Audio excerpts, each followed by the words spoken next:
and engage Ben. And with that, please take it away. Thank you. Everyone, my name is Ben Kerns. I'm with Trellis. This is our first year in the TAPS program, so we're happy to be here.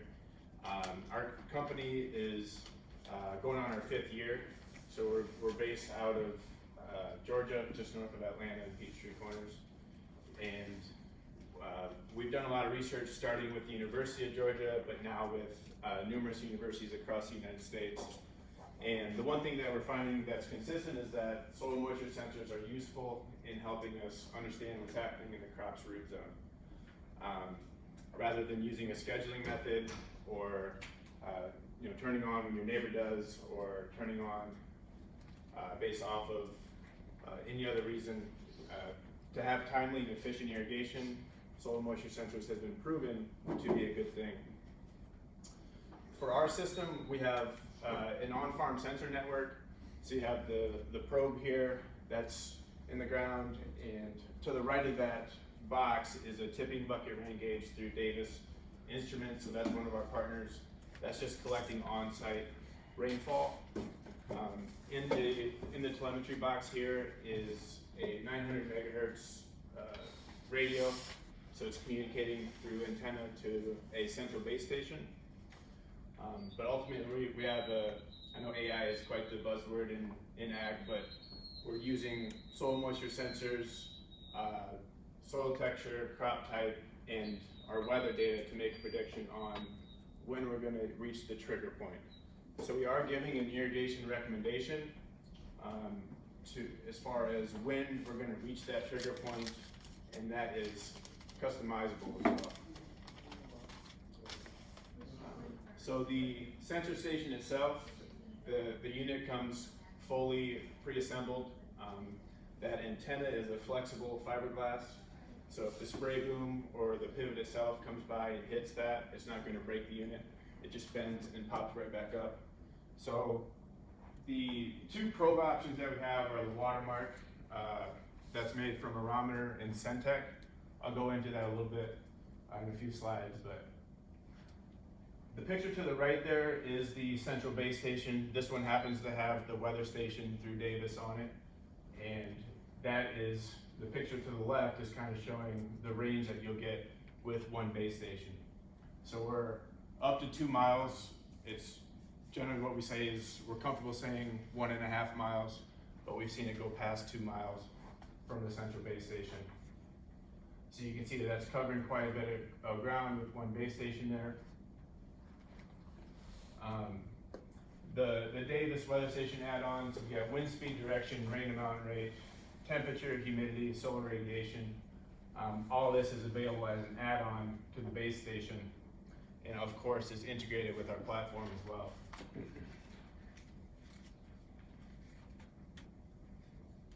For the watermark sensor, we're able to fit up to 5 sensors on a probe.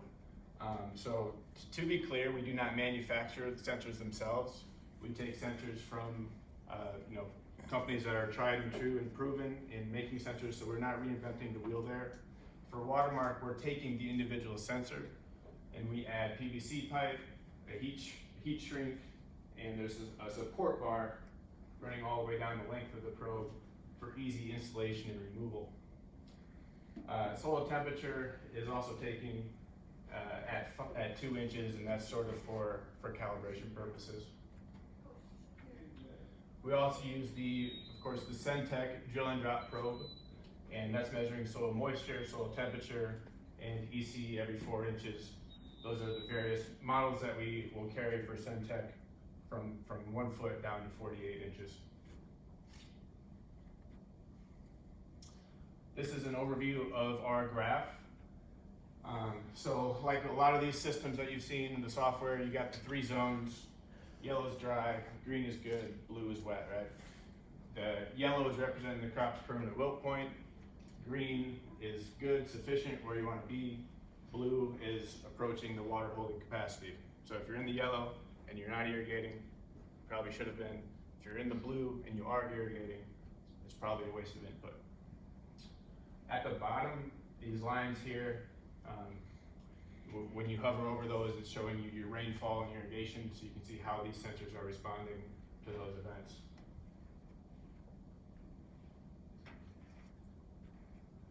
For our watermark readings, so the watermark is a tensiometer, so it's measuring, if you picture, drinking out of a straw, it's how hard do you have to suck to get the water, out of the glass.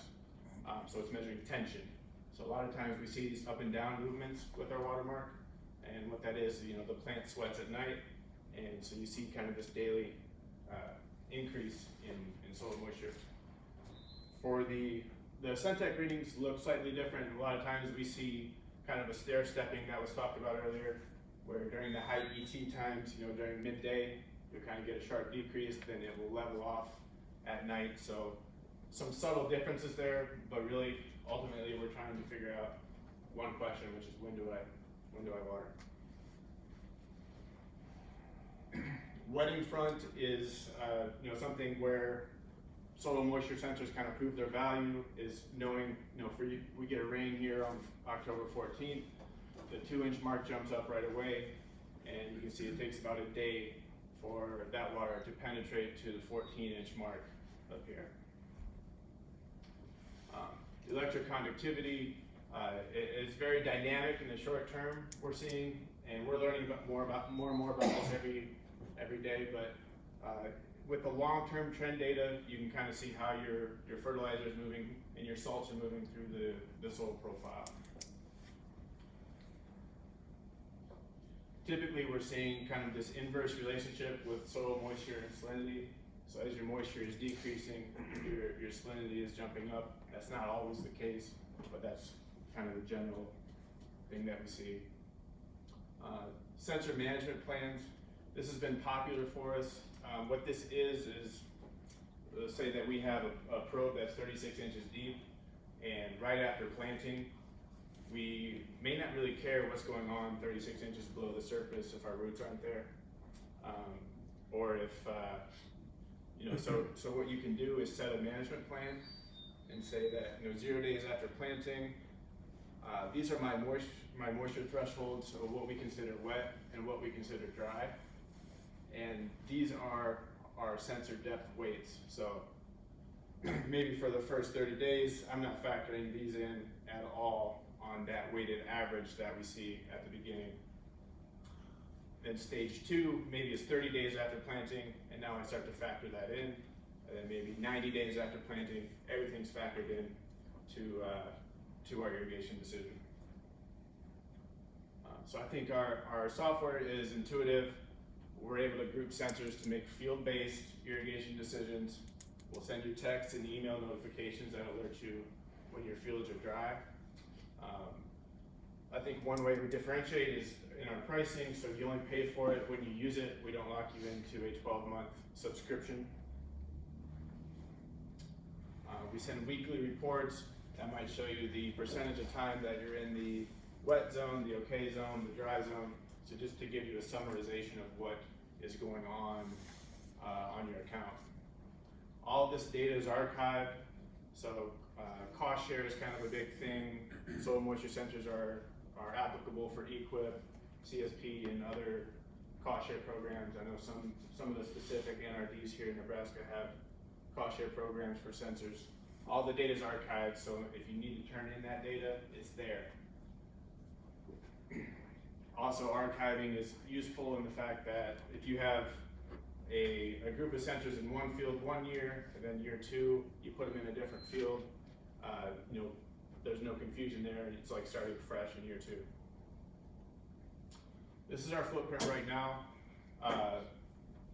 Obviously, our presence is mostly in the southeast at this point. Last year at this time, we were in 4 states. So we've grown quite a bit in the last year, and hopefully that continues. You can see the state of Nebraska. We currently have 0 probes in the state. So this is kind of this is my first customer-facing experience here. We wanted to make sure as a company that we were ready to go into the state, and we felt like we had our stuff together before we got here. So just a couple quick kind of an overview of any differentiators we have. One, I think our user interface is simple, easy to use. What you see on our mobile dashboard is the same that you see on our website. The hardware is lightweight, it's low power, This sensor is running off of 2 AA lithium batteries. That's going to last you 2 years.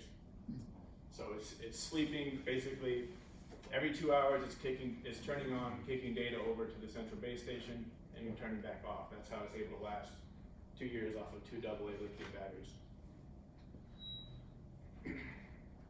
We're sensor agnostic, which I view as a strength. It gives us flexibility to help producers do what's right for them and their budget. The central base station, I think, is a strength in the fact that we can cover so much ground, so as quantity is increasing, our relative price point becomes a lot better.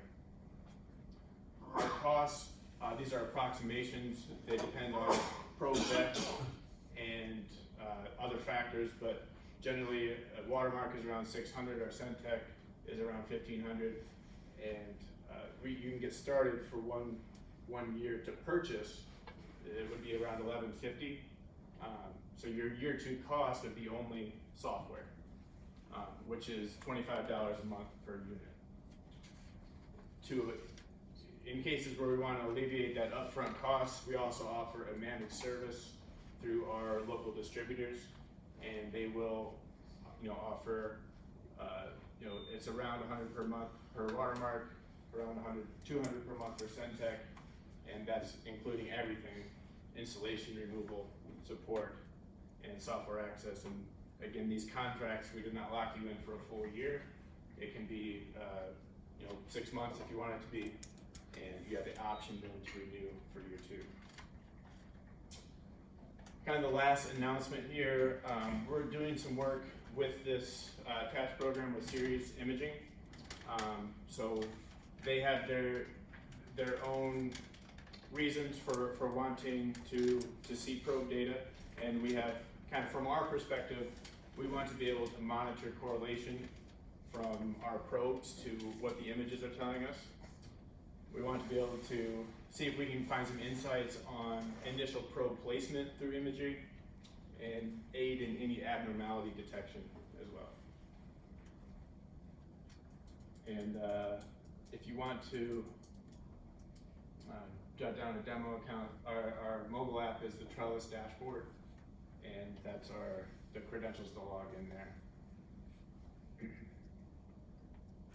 Your support, is it, in other words, if I've got a question about the readings, do you have an agronomist or somebody that helps out on that under the purchase side? Or is that? Yes, we do. So we do work with the independent agronomists, pivot dealers, people like that. Wilbur Ellis is one of our, bigger accounts that would be present in this area. There's a few others too, that are kind of waiting for us to, in a sense, they're ready for us. It's just a matter of us getting probes in the ground in the state. I see you had a chat window to the side there. How responsive is the chat? And who do you chat with? That's chatting with our company directly. Okay. So we're on that consistently. So is that agronomic chatting or just purely on the equipment and support side? Purely on the equipment and support side. And we generally go to our local agronomist for the agronomy questions if we don't know. So, good question. So who would set your full and refill points in on that if you would purchase the system, and who's setting all that in the background? Do you have to set that as the owner, or? Yeah, the full and refill points are set based off, there's a standard that's off of soil texture and crop type, but then our local agronomists a lot of times will have their own adjustments to that, so you can adjust it through the app as well, or if the producer wanted to, they can too. Darren will do it.